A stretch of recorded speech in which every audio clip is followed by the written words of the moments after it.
Өмнө бид улсын эмнэлгээр үйлчлүүлэхдээ хэдэн төгрөг даатгалаас зарцуулагдаж байгааг мэдэх боломжгүй байсан. Харин энэ мэдээлэл ил болоход цахим хуудасаар дүүрэн иргэдийн гомдол хөвөрч байна. Учир нь гэмтэл согх судлалын үндэсний төвд эмчээс зөвлөгөө авахад л 214 мянган төгрөг. Яаралтай тусламж дээр шинжилгээнд хамрагдаж эхот харуулахад 556 мянган төгрөг эрүүл мэндийн даатгалаас нь төлөгдсөн байгаа юм. Заримд нь бүр эмнэлгийн үйлчилгээ аваагүй байхад нь хүртэл авсан болгож даатгалаас нь мөнгө авсан байна. Би болохоор 2022 оны 8 дугаар сарын 22-23-ны үед орчим үзүүлсэн бохоо гэмтлийн эмнэлэгт манай эхнэр өтер хоёулаа.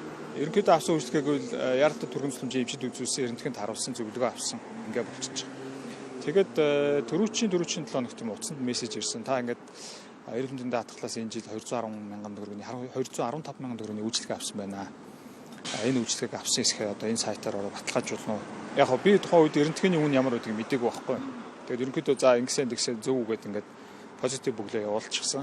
Тэгээд дараа нь гэмтлийн эмнэлгийн сайт руу ороод харахад бол эрдэнэтгэн зураг проектээс хамаарат 20-25 мянган төгрөгийн үнэтэй л байдаг гэж. Тэгэхээр үндсэндээ миний авсан үйлчлэгээ бол 25 мянган төгрөгийн сэтрээгүй байх учиртай. Монгол эмнэлгийн яаралтай тусламж үйлчлэл авсан баггүй юу? Эмчтэн үзүүлээд тэгээд цэсний шинжилгээ өгөөд эхот харуулдаг. Мессеж ирсэн миний утсанд. Мессеж ирэхдээ таны эрүүл мэндийн тусламж үйлчилгээ авсан төлбөр 556 мянган төгрөг тавныг баталгаажуулах бол сайт руу нэвтэрч орж баталгаажуулна гэсэн баггүй юу? 556 мянган төгрөгийн үйлчилгээ бол яаж аваагүй, хаалгаанд ороогүй, одоо ямар нэгэн байдлаар их хэмжлэгээ хийлгээгүй баггүй юу? Эрүүл мэндийн даатгалын ерөнхий газраас 7 сараас эхлэн зөрчилтэй байж магадгүй гэсэн 84 мянган хүн рүү энэ баталгаажуулах мессежийг явуулсан байна. Гэтэл одоогийн байдлаар 14,800 зөрчил илэрчээ. Үүнд дээрх жишээтэй адил авсан эмчилгээний мөнгөнд дүн таарахгүй, бүр үйлчилгээ аваагүй, нэмэлтээр эм тариа авахулсан гэсэн тохиолдлууд багтаж байна.